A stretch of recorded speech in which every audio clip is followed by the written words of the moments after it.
성경 말씀 잠언서 11장입니다. 잠언 11장 16절 한 절을 함께 읽겠습니다.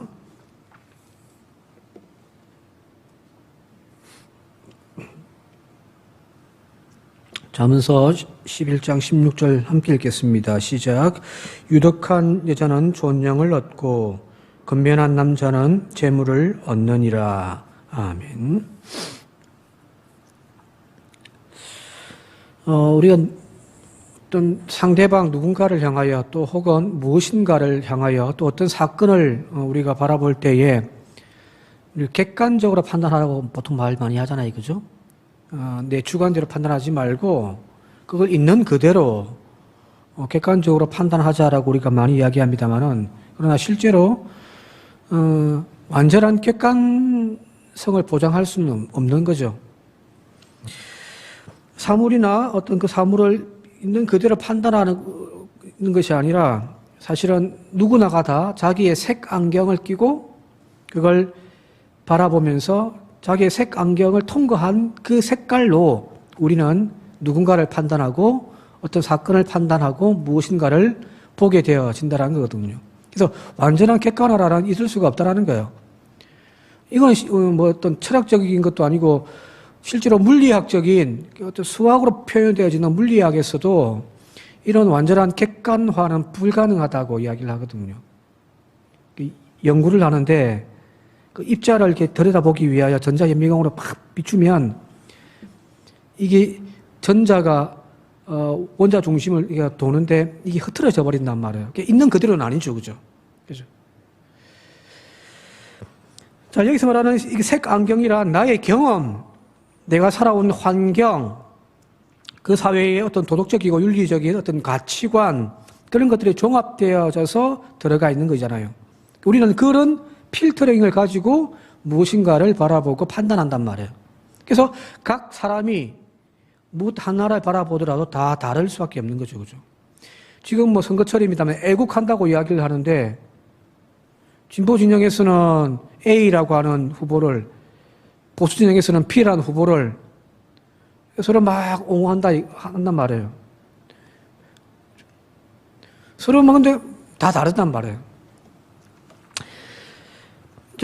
쉬운 예를 한 가지만 덜 들자면 그거죠. 예를 들자면은, 누군가에게 생명을 빼앗는 것, 그 살인이라고 하는 것은 그런 윤리적으로도 도덕적으로도 종교적으로도, 나쁜 거죠. 그죠? 내가 누군가의 생명을 빼앗는다, 죽인다. 이걸 살인이라고 하는데 그 살인은 어느 사회, 어느 종교, 어느 집단에서도 철학이든 뭐 사상이든 다 부정적으로 이야기를 합니다. 자, 그런데 일제시대에 안중근 의사가 조선의 독립을 위해서, 우리의 독립을 위해서 하얼빈역에서 이토 히로부미라고 하는 이에게 총을 겨누어서 그를 죽였단 말이에요. 그죠? 흔히 말 테러를 했단 말이에요. 윤봉길 의사가 상하이 홍커 공원에서 전선기념 축제에 참석했던 그 일본 장교들을 향하여 도시락 폭탄을 던져서 민족의 독립 정신을 고취한 사건, 우리는 그걸 숭고한 정신이라고 우리는 지켜 세우잖아요. 그죠? 그렇게 우리는 이야기한단 말이에요. 안중근 의사에 대해서 뭐 부정적인 이야기 하면은 큰일 나죠. 그죠? 자, 근데 반대 진영인 일본 제국주의에서는 그것은 단순한 살인이고 그건 범죄라고 취급해버린 거죠. 똑같은 사건인데 한쪽에서는 그거는 숭고한 애국 정신이라고 이야기를 하고 한쪽에서는 그거는 범죄 행위라고 판단을 해버린단 말이에요. 왜? 각자의 서 있는 입장이 차이가 나기 때문이죠. 똑같은 사건인데, 그죠? 그래서 우리는 우리 자신의 어떤 색안경이라고 하는 그것을 통하여 무엇인가를 바라보고 판단하게 되어져 있는 존재들입니다. 자, 앞서 독립운동가들의 예를 통해서 뭐 긍정적인 의미도 우리가 이야기했습니다만은, 정반대의 어떤 판단들도 있을 거 아니에요. 정말 좋은 사람인데, 그에 대한 잘못되어진 정보를 듣고 와가지고, 혹은 나와 좀 다른 노선이라고 해서, 신랄하게 비판하고, 부정적으로 이야기하는 그런 경우들이 우리는 지금 넘쳐나고 있잖아요. 그죠? 자, 문제는 있는 그대로를 가장 객관적으로 보는 것에 사실은 우리는 익숙해 있지 않다는 거예요. 그렇게 할 능력도 우리에게는 없는 거예요. 진짜 그걸 객관적으로 판단해서 있는 그대로를 보고 판단할 수 있는 능력은 사실은 우리에게는 없습니다. 나의 선입견, 나의 모든 판단들 다 내려놓는 것 정말 어렵습니다. 이걸 하자고 하는 것이 불교예요. 불교는 자기를 확 비우라고 하잖아요. 그죠? 있는 그대로를 볼 수 있는 눈, 그 순수함을 추구하는 것이 불교거든요. 근데 사실 그것도 사실은 불가능한 거죠, 사실은요. 오늘 읽은 성경 본문 말씀이 바로 그런 경우 중에 한 개입니다. 영상에 개역 개정만 한번 같이 한번 오늘 읽었던 말씀인데 같이 한번 다시 한번 읽어보도록 할게요. 개정 말씀입니다. 시작. 유덕한 여자는 존영을 얻고 근면한 남자는 재물을 얻느니라. 세 번역은 이렇게 됐습니다. 덕이 있는 여자는 존경을 받고 부지런한 남자는 재물을 얻는다. 자, 여기 후반부에 있는 노란색으로 했습니다만은 남자와 여자에 대한 이야기잖아요, 이거죠. 근데 여기 보면은 근면한 남자 혹은 이렇게 세 번역에서는 부지런한 남자는 어떤 좋은 의미일까요? 나쁜 의미일까요? 물어볼게요. 여기 이제 본문에 나와 있는 근면한 혹은 부지런한 남자라고 표현되어져 있다. 그 남자는 재물을 얻는다고 했는데 여기 나와 있는 이 근면한이라든지 부지런한 이런 단어들은 좋은 의미입니까? 나쁜 의미입니까? 좋은 의미에 나쁜 의미예요. 좋은 의미죠, 그죠? 그죠? 앞부분에 보니까 뭐 덕이 있는 여자는 존경을 받는다라고 하는 말과 이렇게 연결해서 정말 성실하게 부지런하게 살아가는 그 남자는 재물을 얻는다. 이거는 긍정적인 의미로 봐오는 것이 맞잖아요, 그죠? 그죠? 자, 그런데 여기서 이제 문제 생기는 거예요. 이 똑같은 구절, 이 잠언서 11장 16절 말씀을 우리 성경에도 여러분 그 기독교 서점 가시면은 성경이 여러 종류가 있단 말이에요. 출판사가 다른 것이 아니라 번역본이 다 틀려요. 우리가 지금 읽고 있는 것은 개역 개정이고 또 새 번역이라고 하는 조금 다른 또 번역본이 있고요. 또 쉬운 성경, 아이들이 읽는 쉬운 성경도 있고요. 뭐 현대인의 성경, 뭐 여러 개의 번역본이 우리도 존재합니다. 우리가 조금 전에 읽었습니다만 개역 개정과 새 번역에서는 근면한 남자, 부지런한 남자라고 되어져 있는데 좀 긍정적인 의미로 적어 놓았는데 쉬운 성경에는 어떻게 되냐면은 같이 한번 볼게요. 쉬운 성경입니다. 같이 한번 읽어볼게요. 시작. 덕이 있는 여인은 존경을 받고 무자비한 남자들은 재물을 얻는다. 자, 여기서 말하는 무자비한 남자들, 좋은 의미예요, 나쁜 의미예요? 예? 좋은 의미입니까? 나쁜 의미죠, 그죠? 똑같은 성경 본문인데 번역본에 따라가지고 어떤 성경에서는 부지런한, 근면한 이런 좋은 단어를 사용하는데 또 어떤 성경에서는 쉬운 성경 같은 경우는 무자비한이라고 돼 있단 말이에요. 전혀 다른 개념이죠, 그죠? 어떤 게 맞을까요? 쉬운 성경은 그냥 아이들이 읽는 거니까 이거 조금 낮추어서 봐야 될까요? 이렇게 되어 있는 것이 우리 성경에만 그렇게 되어 있는 것이 아니라 영어 성경도 마찬가지예요. 영어 성경에도 여러 번역본들이 있거든요. 그래서 다시 보시면은 KJV나 JPS 이거는 뭐 약자입니다. 뭐 킹 제임스 버전 뭐 이런 건데 거기에 보게 되어지면은 여기 아까 16절에 근면한 부지런한 이 단어를 스트롱맨이라고 해가지고 강한 남자들로 됐습니다. 좀 애매하죠, 그죠? 이거는 그죠? 강한 남자들, 힘 있는 남자들. 근데 NIV 번역본에 보게 되어지니까 레스맨 해가지고 무자비한 남자들로 됐단 말이에요. 무자비한. 우리 아까 쉬운 성경하고 같은 번역본이죠, 그죠? 무자비하다고 됐단 말이에요. 또 NASB나 CB 같은 경우에서는 폭력적인 남자들로 되어 있습니다. 조금씩 차이가 있어요. 영어 성경 번역본에서도요. 근데 대체적으로 이제 조금 긍정적인 의미보다는 좀 부정적인 의미로 많이 사용 번역을 해놨단 말이에요. 자, 오늘 우리가 읽었던 성경 본문의 말씀에는 개역 개정이라든지 또 새번역이라든지 또 공동번역도 마찬가지예요. 찾아보면은 거의 대부분의 번역본들이 거의 긍정적으로 이렇게 표현을 해놨는데 쉬운 성경 같은 경우는 정반대에 무자비한이라고 하는 단어를 사용해가지고 부정적으로 번역을 해놨습니다. 자, 이게 조금만 차이 나면 모르겠는데 완전 극과 극이잖아요, 이거죠? 어떤 성경이 맞을까요? 어떤 성경이 맞을까요?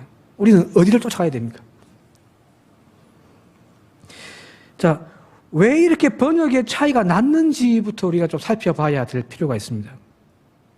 자, 이 히브리 단어, 약간 건면한, 건면한, 부지런한 혹은 무자비한이라고 하는 단어가 히브리 원어에는 어떻게 되어 있냐면은 아리침으로 되어 있습니다. 아리침. 그러면 이 아리침이 어떤 단어의 의미를 가지고 있는지를 살펴보면 될 거 아니에요, 그죠? 잠언서에는 여기 딱 한 군데만 나오거든요. 근데 구약 성경에 여러 군데에 이 아리츠라고 하는 단어가 사용되어진 데가 있습니다.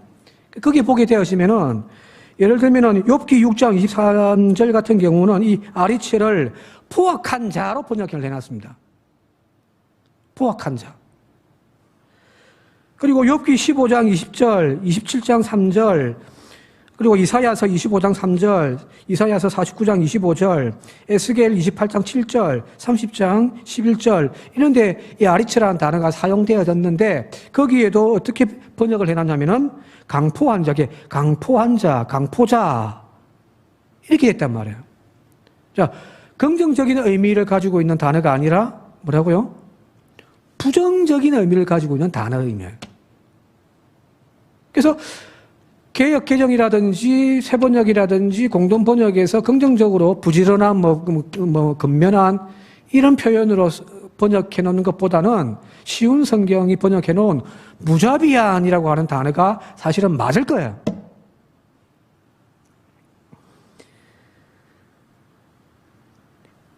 자, 그리고 본다고 한다면 이 본절에 나와 있는 이 16절에 나와 있는 이 아리침이 폭력적인 남자로 이해한다고 한다면은 앞부분에 있는 유덕한 덕이 있는 여자와 반대의 개념이죠, 그죠? 그죠? 아주 덕이 많은 그런 여자는 존귀함을 받는데 폭력적이고 힘만 내세우고 무자비한 자비가 없는 그 남자는 재물을 많이 얻는다. 재물을 얻게 되어진다. 이거는 반대적인 개념이 되어지는 거예요. 그렇게 읽는 것이 맞다라는 거예요. 왜 그러냐면은 11장 전체를 오늘 한 절만 읽었는데 11장 전체를 한번 쭉 읽어보시면 11장 전체의 구조가 어떻게 되어져 있냐면은 반대의 개념들이 나와 있습니다. 예를 들면은 다 읽을 수는 없으니까 13, 14, 15절 한번 같이 한번 볼게요. 13, 14, 15절 한번 같이 읽겠습니다. 시작. 두루 다니며 한담하는 자는 남의 비밀을 누설하지만 마음이 신실한 자는 그것을 숨기느니라. 반대 개념이죠, 그죠? 그죠? 한 사람은 막 남의 흉보가 다 까발리는 그 사람은 비밀을 누설하지만 마음이 신실한 자는 그걸 숨긴다. 반대 개념이죠, 그죠? 14절 시작. 지략이 없으면 백성이 망하여도 지략이 많으면 평안을 누리느니라. 반대죠, 그죠? 쉽죠? 15절. 타인을 위하여 보정이 되는 자는 손해를 당하여도 보정이 되기를 싫어하는 자는 평안하느니라. 여기 확실하게 눈에 들어오잖아요, 그죠? 앞에 이야기와 뒤의 이야기가 정반대의 개념으로 쭉 이런 평행 구조라고 하거든요. 이 반대 개념 혹은 또 비슷한 똑같은 이야기를 앞뒤로 이렇게 배치해 놓은 그게 쭉 내려오는 거예요. 그게 11장 전체의 구조예요. 자, 앞부분에서는 또 뒤에도 계속 그렇게 되어 있습니다. 다 읽지 않았으니까. 보면은 11장 전체의 구조가 A와 B를 이렇게 반대의 개념으로 계속해서 비교하면서 쭉 흘러가는데 갑자기 16장에 딱 와가지고는 A와 B를 같은 의미로 동등하게 만들어 놓을 이유가 없잖아요. 그죠? 막 A와 반대되는 B, A와 반대되는 B, A와 반대되는 B 쭉 계속 하다가 갑자기 A와 반대되는 B가 아니라 A와 똑같은 B. 이게 16절로 속 들어가 있을 이유가 없단 말이에요. 전체적인 구조로 따지고 본다고 한다면은 사실은 아까 후자에 이야기했던 쉬운 성경 번역이 맞을 거라는 거예요. 영어에서 NIV라든지 아까 이야기했던 NASB라든지 폭력적인 무자비한 그런 단어 번역이 맞는단 말이에요. 자, 여기서 보면은 16절에 유덕한 부인, 유덕한 덕이 많은 여인과 부지런한 남자, 이렇게 동의, 비슷한 의미로 배열해 놓기보다는 전체적인 문장 구조의 운율에 따라서 반대 개념이 되어지는 것이 실제로 맞단 말이에요. 그래서 여러분들 17절 한번 보세요. 17절에. 16절의 이야기와 17절의 이야기가 거의 같은 이야기예요. 같이 17절 같이 한번 읽어볼게요. 시작. 인자한 자는 자기의 영혼을 이롭게 하고 잔인한 자는 자기의 몸을 해롭게 하느니라.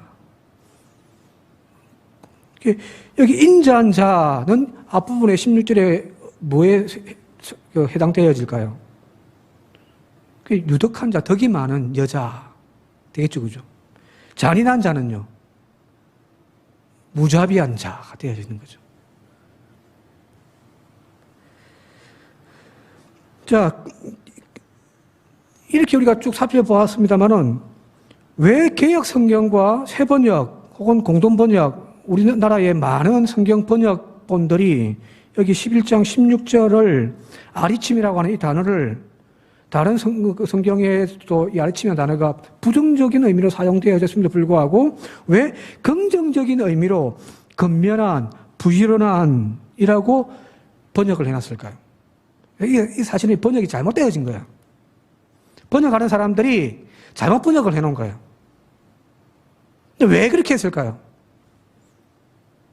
자, 이 사람들도 알 거 아니에요. 앞부분부터 계속 A와 반대되는 B, A와 반대되는 B, A와 반대되는 쭉, 또 뒤에도 계속 그렇게 흘러가는데 왜 16절에만 생뚱맞게 A와 똑같은 B, 이렇게 근면한 부지런한 의미로 이렇게 번역을 했을까요? 자기들도 분명히 알 거예요. 성사학자들이니까. 근데 왜 그렇게 번역을 해놨을까? 그 이유는 아마 뒤에 나오는 재물을 얻느니라는 것 때문일 거예요. 왜? 이 재물을 얻는다라고 하는 것이 이 잠언서 전체적으로 볼 때에 긍정적인 의미거든요. 하나님이 축복해 주시는 거잖아요. 그죠? 그죠? 자, 이 재물 혹은 부귀라고 하는 단어가 오쉐르인데 이 오쉐르라는 단어가 잠언서에 쭉 많이 사용되어졌습니다. 그거 한번 볼게요. 잠언서 3장 16절, 8장 18절, 10장 4절 한번 같이 한번 읽어볼게요. 시작. 그의 오른손에는 장수가 있고 그의 왼손에는 부귀가 있느니라. 지혜자에게 오른손에는 오래 사는 장수의 축복, 왼손에는 부귀의 축복을 하나님 주신다는 거죠. 자, 8장 18절 시작.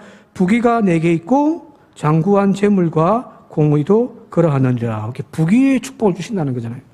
10장 4절 시작. 손을 게으르게 놀리는 자는 가난하게 되고 손을 부지런한 자는 부하게 되느니라. 아마 이 본문하고 오늘 성경 본문하고 좀 비슷하게 연결이 좀 되어질 거예요. 아, 손을 부지런하게 하면은 부자 된다.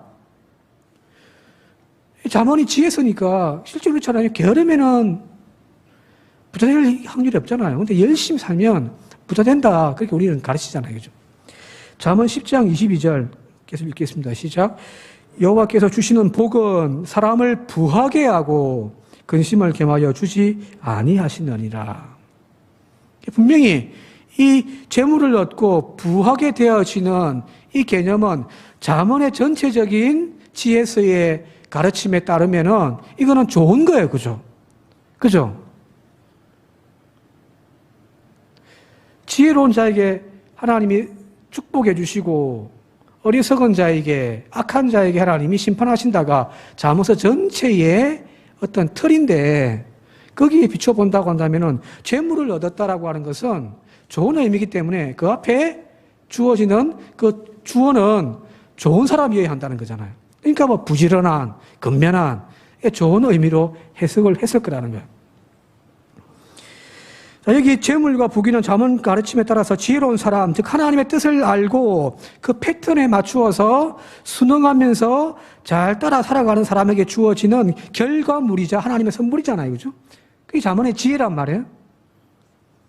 자, 그리 본다고 한다면은 재물을 얻었기 때문에 축복을 받은 그다. 그러면은 축복을 받을 사람은 분명히 긍정적인 사람이어야 한다라고 판단을 했을 거라는 거예요.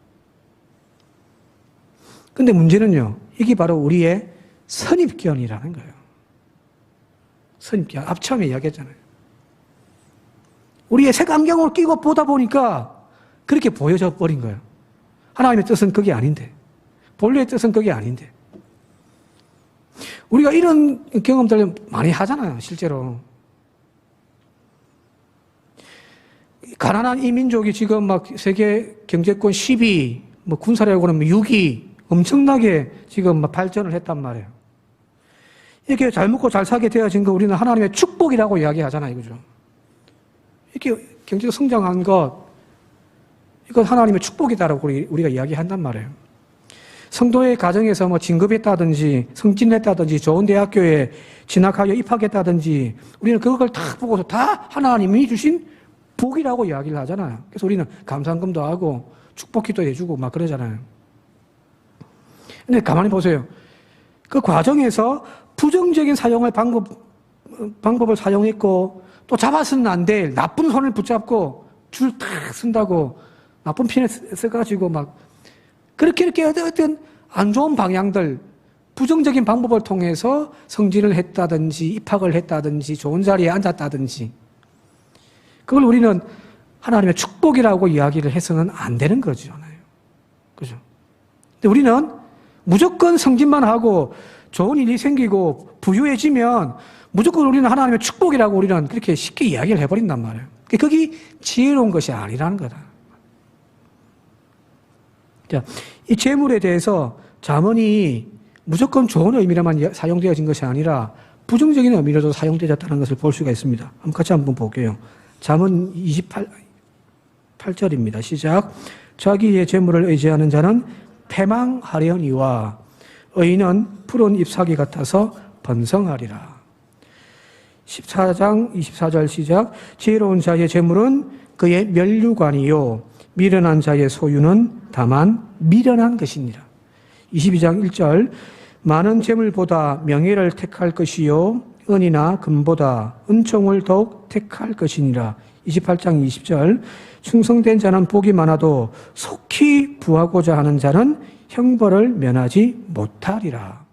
자, 여기서 본다고 한다면 잠언이 당연히 하나님께 순응하고 하나님의 말씀의 길을 따라 살아가면 하나님께서 축복해 주신다, 부하게 하신다, 장수하게 해 주신다, 그런 가르침을 주는 것은 맞지만, 그러나 이 순서로 가지 않고 거꾸로 해석해서는 안 된다는 거예요. 오래 살았기 때문에, 좋은 일이 생겼기 때문에, 부자가 되었기 때문에 하나님 잘 믿는다? 그건 아니라는 거잖아요. 그죠? 우리는 이렇게 갈 생각을 안 하고, 나무가 자라가지고 꽃이 피고 열매를 맺고 하는 이 과정을 우리는 보지 않고 열매에서부터 그냥 우리는 결과를 내버린단 말이에요. 자, 잠언서 전체에서 재물이라고 하는 것은 그것이 누구의 손에 있느냐에 따라서 좋은 것이 될 수도 있고 나쁜 것이 될 수도 있다라고 하는 것이 잠언 가르침이잖아요. 그죠? 무조건 재물은 축복이다, 은혜는 은총이다, 좋은 것이다라고만 이야기를 하고 있지는 않단 말이에요. 봤잖아요. 앞부분에 읽었던 본문 말씀에는 이 재물이라고 하는 것이, 북이라고 하는 것이 하나님 주시는 축복이라고 이야기하지만 또 뒤에 읽었던 것은 잘못되어진 부유함도 있더라는 거예요. 어리석은 자의 부유함도 있더라는 거예요. 그래서 잠언이 하는 말은 재물을 의지하지 말고 부자체에 우리의 삶의 목적을 두지 말라는 겁니다. 그게 잠언의 가르침이에요. 자, 재물과 부귀가 부정적인 가능성도 있다라고 경고를 하고 있단 말이에요. 분명한 것은 재물과 부귀는 하나님 주시는 축복일 수도 있겠지만, 그러나 동시에 그 재물과 부귀 영화가 인생의 목적이 되어져서 그것을 추구하는 삶은 결국 지혜로운 삶이 아니라는 겁니다. 자, 그것이 잠언의 관점이라고 한다면은 이 부귀라고 하는 것, 부자가 되어진다라고 하는 것을 바라보는 그 잠언의 관점이 그렇다고 한다면은 우리가 그 관점으로 잠언서를 읽어야 될 거 아니에요. 근데 우리는 하나님이 들려주시는 음성으로 들으려고 하지 않고 뭐 했냐면은 신앙생활을 하는 경우들이 많더라는 거야. 그죠? 앞서 이야기했잖아요. 아들내미가 서울대학교 들어가면은, 우와, 아이고, 김 집사, 기도 엄청나게 빡세게 한 모양이네. 아이고, 하나님 축복받았네. 우리 그렇게 이야기를 해버리는 거죠. 자, 이 서울대학교 보내기 위해서 주일날 교회도 안 나가고, 또 이 온갖 돈 투자해가지고 막 좀 부정적인 방법들로 막 어떻게 했다. 그게 어떻게 하나님 축복이 될 수 있냔 말이에요. 그죠?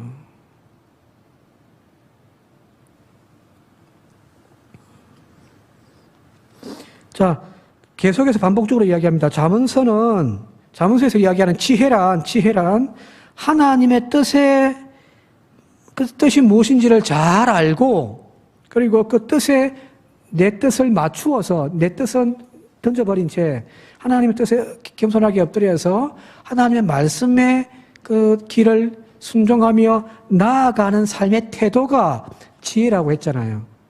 똑똑해지고 뭐 세상 온갖 것들을 다 알고 있는 명석한 두뇌가 지혜가 아니라 하나님의 뜻을 정확하게 아는 것, 그게 지혜라고 한다면은 오늘 그 지혜에 대하여 이야기하고 있는 잠언을 읽으면서 우리는 오히려 지혜롭지 못하게 읽어버리는 거죠.